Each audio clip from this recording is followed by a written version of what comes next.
कि अयोध्या में बसा राम मंदिर एक ऐसा मंदिर जहां पे एक सुई के नोक इतने लोहे का भी यूज नहीं किया गया है। एक ऐसा मंदिर जहां पे अंटार्कटिका के बर्फ के पानी का इस्तेमाल किया गया है। एक ऐसा मंदिर जिसके नींव में अयोध्या की शुद्ध मिट्टी तो है ही ऑफ कोर्स, उसके साथ साथ एक नहीं, 100 नहीं, 1000 नहीं, बल्कि 2587 अलग अलग जगहों की मिट्टी मौजूद है। ये सिर्फ एक मंदिर नहीं, करोड़ों लोगों के दिल में बसा हजारों साल पुराना आस्था है जो कि एक मंदिर के रूप में है। बिल्डिंग के मजबूती के हिसाब से ये पूरे भारत की सबसे मजबूत मंदिर है। फिजिकली अयोध्या राम मंदिर का टोटल साइट एरिया यानी कॉम्प्लेक्स एरिया 70 एकड़ का है और इस 70 एकड़ के साइट में से 2.7 एकड़ में ये मंदिर स्थित है। ये मंदिर 380 फीट लंबा है, चौड़ाई 250 फीट है और ऊंचाई 161 फीट है। कुल मिलाकर 392 पिलर्स है और 44 दरवाजे हैं। ये सब तो आम बातें हो गई जो आपने सुना है। आप जानते हैं कुछ amazing facts. The Enigma of BRICS यानी स्पेशल ईंट। राम मंदिर के निर्माण में जितने भी ईंट का इस्तेमाल किया गया है उन हर एक ईंट पर श्री राम लिखा हुआ है। श्री राम और उसके बाद ईंट के साल का मैन्युफैक्चर ईयर।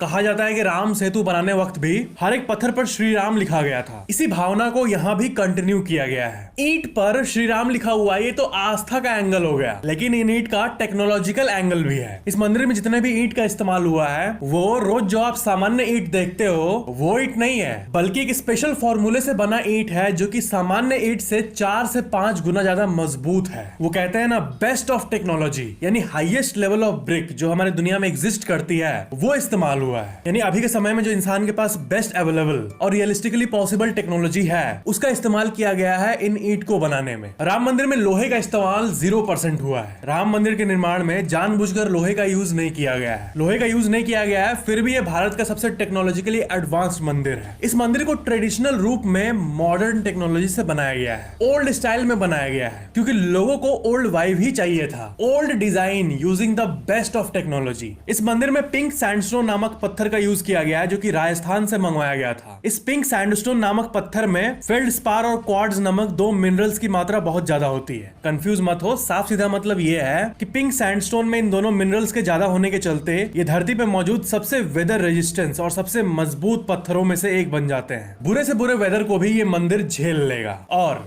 वेदर यानी मौसम झेलना तो कुछ भी नहीं है। राम मंदिर को इस तरह से बनाया गया है कि 8 मैग्नीट्यूड का भूकंप अगर आए तो भी ये मंदिर ऐसे ही खड़ा रहेगा। 8 मैग्नीट्यूड के भूकंप से शहरों का कुछ ऐसा हाल होता है जैसा कि आप अपने स्क्रीन पे देख रहे हो, पर राम मंदिर को वर्स्ट पॉसिबल नेचुरल कैलामिटी को सहने लायक बनाया गया है। और मजबूती, ये जो आप वर्ड सुनते हो तो कैसा फीलिंग मन में आता है?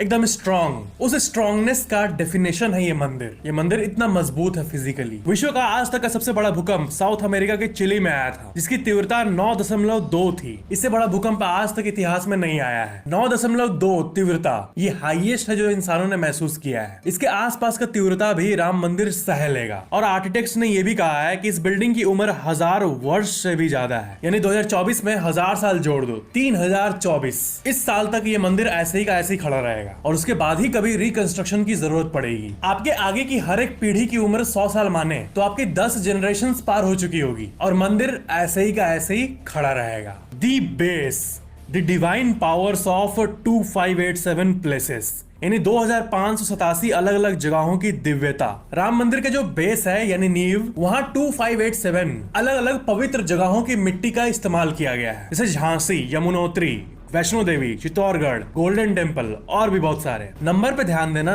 2587 ताकि सब जगह की दिव्यता एक ही जगह लोगों को मिल पाए। इसके पीछे का कॉन्सेप्ट यही था। द राम मंदिर एंड अंटार्कटिका कनेक्शन। राम मंदिर में जब पहली बार जल अभिषेक हुआ था अप्रैल 2023 में, तो पूरे विश्व की दिव्यता, पूरे विश्व का वाइब एक जगह आए, इसलिए पूरे विश्व से 155 अलग अलग नदियों के जल का इस्तेमाल किया गया था। America, France, Germany, Britain, Nepal, Bhutan, Bangladesh, Ukraine, Russia, Kazakhstan, Canada, China, इन सब देशों से नदियों का जल आया था और यहाँ तक कि अंटार्कटिका के बर्फ का पानी भी लाया गया था। कितना अमेजिंग लग रहा है नहीं जान के कि राम मंदिर और अंटार्कटिका का भी कनेक्शन है। एक साथ इतने सारे नदियों का पानी किसी भी मंदिर के जल अभिषेक में इतिहास में आज तक कभी इस्तेमाल नहीं किया गया था। दी कंपनी बिहाइंड यानी राम मंदिर बनाने वाली कंपनी। राम मंदिर के कंस्ट्रक्शन के लिए कोई भी मटेरियल भारत के बाहर से नहीं मंगाई गई थी और राम मंदिर को L&T यानी लार्सन एंड टर्बो कंपनी और टाटा ग्रुप ने मिल के बनाया है और भी बहुत सारी छोटी कंपनी साथ में है। बहुत सारे